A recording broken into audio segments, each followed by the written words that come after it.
Hello, everyone. I'm DeWitt Newkirk, And I'm Courtney Newkirk. and welcome to the Unshakable Podcast.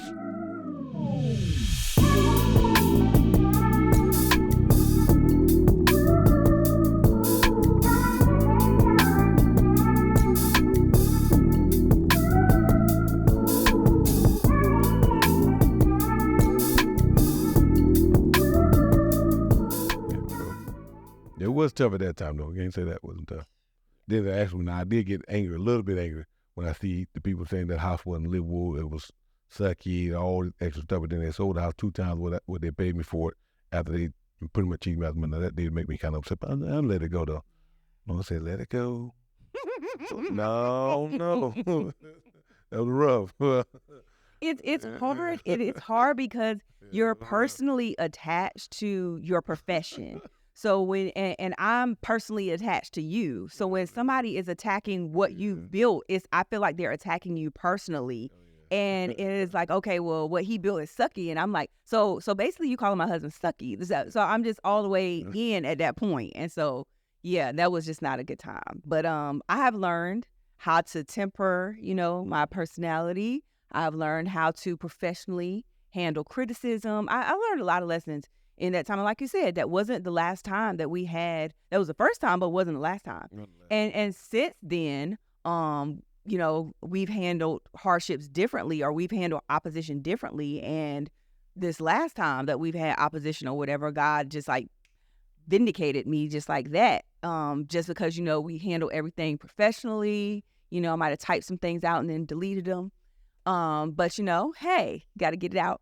But God is constantly teaching us, forming us, and showing us how He wants us to grow and to act. But speaking of that, not just professional hardships or professional challenges. Have there been any personal hardships or personal challenges that have either you've learned lessons from, or that have made you grow as a man or husband or father, or what types of things that have taught you over the years when you're talking about personal hardships? Personal hardships, there's a lot of personal hardships. I mean, a whole lot of personal hardships. That ain't been that many. Now, it's been some personal hardships. I mean, some of them I called, some of them that I haven't called, some of people just, hey. But you live to learn through them. You found out who your true friends are during those times. Start figuring out, okay, these people going to be with me regardless of these people not going to be here. Okay. I mean, I had people walk away from me that's upset with me over something that wasn't my fault, or something they felt like should have went that way. I mean, you just have to learn to deal with it. But going through hardship where people accuse you of things that you didn't do, say you did these things, you didn't do that. Some of them you probably did. They try to mix it in with the truth. Some they know this is part of the truth, mix it in with this, trying to say, but learning how to stay. Not my thing was learning not to respond to everything. Everything don't desire a response. And knowing who you need to respond to, like I did when I went through the fair with you, and I had to respond to you. That's something I needed to respond to and talk through. But other people tried to draw me into their space to do it. I wouldn't do it. And people get mad if you don't engage with them. I'm saying that whole when you don't engage back in conversation, that make them angry. I ain't got nothing. I mean, I don't got nothing to say about it. When I say I'm done with something, I'm done with it. But it takes a lot for me to get there. But once I'm there, now it is what it is. Yeah. So, but you got to know who to respond to, who not to respond to, where to respond, where not to respond, and that's how I grew from there. But personally, I've been through a lot of different things. Them whole different shows to talk through that stuff. I mean, I think I can talk to 20, 30 of them. Just different things, like people try to crave this stuff, like then get mad at you about it. That's what I don't understand. I just can't get an understanding of it. But hey, I've been through it. I think any time that you live any amount of years, you're gonna go through personal hardships. I'm in school right now, and one of our assignments was we had to write about our church relationship, like the relationship we have with our church.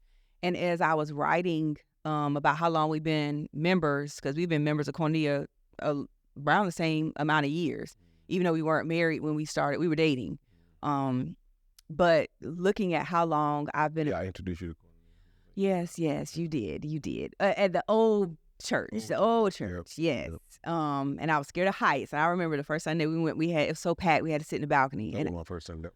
well, my first Sunday I went, yeah, and I was scared to death. And like I knew Bishop was the truth, because I halfway through didn't even realize I was up in the balcony. So I was like, oh yeah, she's the truth, because I'm scared of heights. But yeah, being a member of Koinonia that long, we've been through pregnancy loss. I've been through the loss of my mom, the loss of my grandfather, like cancer, with our parents and stuff like that. Like you've been a member of a church family for so long, the things that you endure, you endure them with your church family.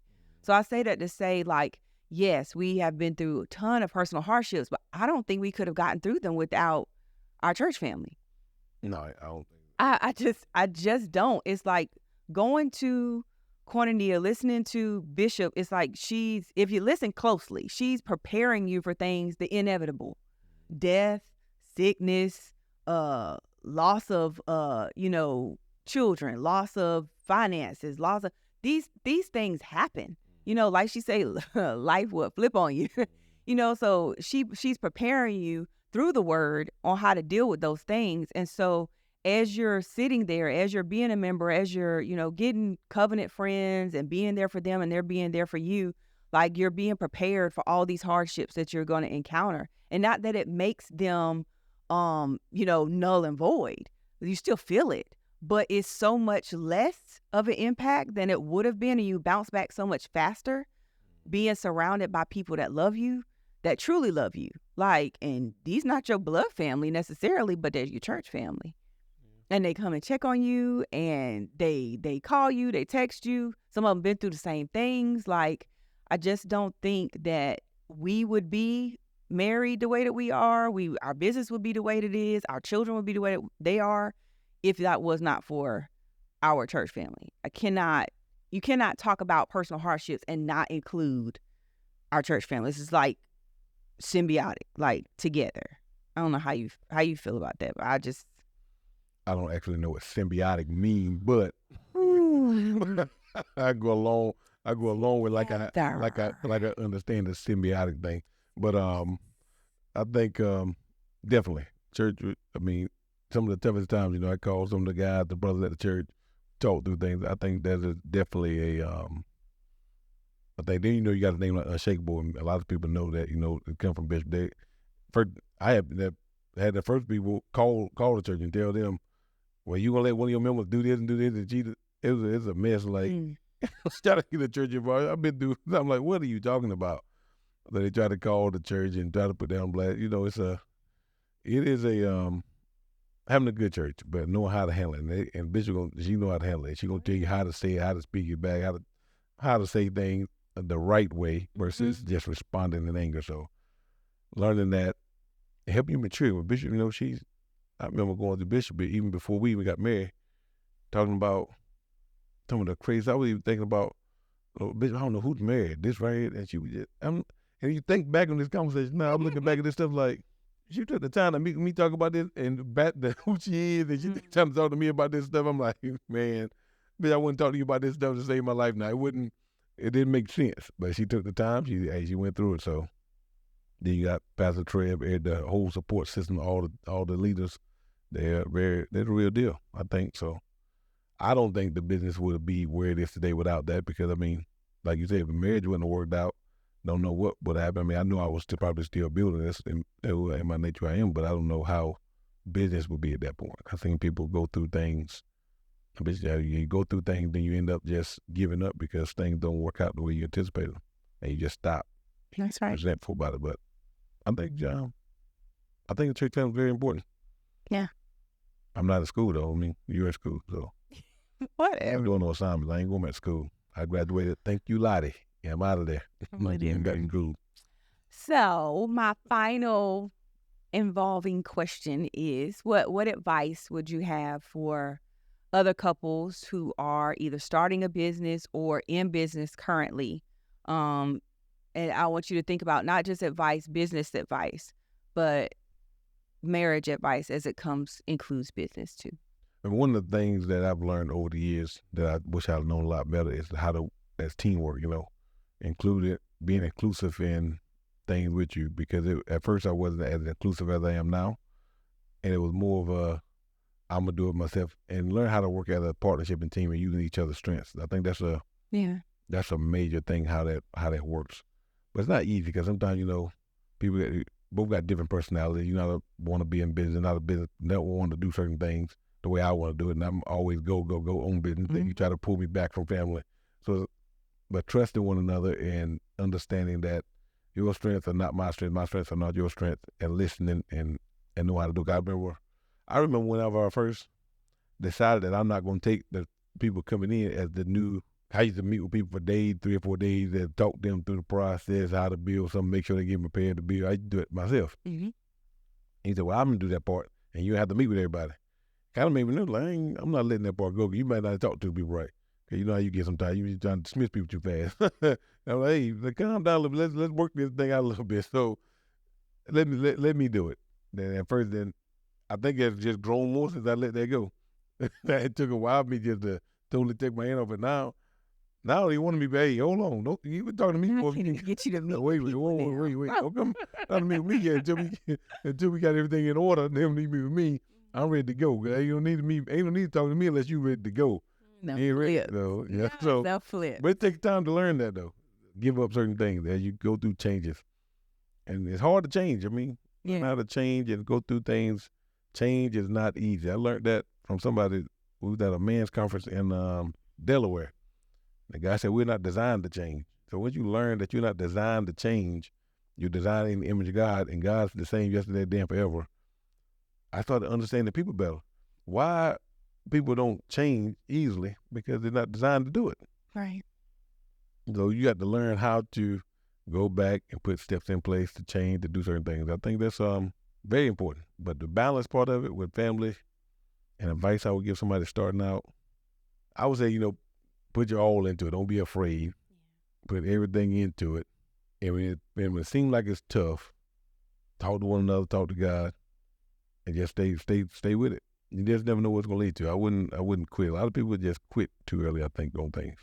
Yeah. They don't see it all the way through. When tough times come, I've been in a time where we were in debt, business bills, behind all this extra stuff. But you got to work through that stuff. Keep working, keep pushing. Learn how to navigate. Because once you learn how to navigate that stuff, nothing scares you. I'm like, that's like, okay, I ain't gonna worry about that. I figure that I can do it this way, move this here. You got to learn, but you got to go through the stuff to learn it. It ain't fun when you're going through it. No. Everybody call you this thing wrong. It's not fun, but once you learn it, you know it. But you gotta stick with it. I think something changed after that marriage, the marriage conference that we went to, where they talked about us serving one another. Like, I think something changed in our marriage, as well as how it turns to how we operate in business as a married couple. They talked about, and I started looking at, okay, these are the things that Diwa has to do during the day. What can I take off of his plate that he can, doesn't really have to do, that I can, start doing? That's why I ask you about, meeting with the people, because I know some, like, okay, he hates being in the office. It's not really his favorite thing to do. But so let me meet with these people and see who's ready to go. And in that way, I can maximize his time. And then the people that are ready to go, he can meet with those people. And the people that still have a ways to go with the credit and financing and changing their mind and all kinds of stuff, let me filter those people out and just send him the people that's ready to go. And then vice versa, you're always talking to me about, okay, Courtney, what you want to do? What is it I can do for you? Where can I meet a need of yours? So I think when we went to that conference and started learning how to meet each other's needs or how we could serve one another, I think it kind of changed something, in our marriage, like at home, how we operate with one another, and then how we operate in the business, as well. Yeah, that changed. But I think in that same marriage, they were talking about how to fight too. How not just get angry at the person, how to fight the situation versus True. Name calling. You can't take a lower blow than another person. So. Sure, we learned a lot at that marriage conference. That's a whole nother podcast. But go to the marriage conferences that you're supposed to go to. Good. The side note. You got to go to marriage counseling. I think that's very important. Like Woo. in like the refreshment, that's important. Take that time. That's Do the very work. important. All right, babe. Well, it's been fun talking to you. I'm getting hungry, so I am Courtney Newkirk. And I'm Dewitt Newkirk, the owner of Unshakable Builders and the vice. It's like you guys know that. Whatever. I hope you enjoyed chatting with us on this podcast. Please engage with us next time on YouTube, Facebook, and all of our other social media outlets. Bye-bye. Bye-bye.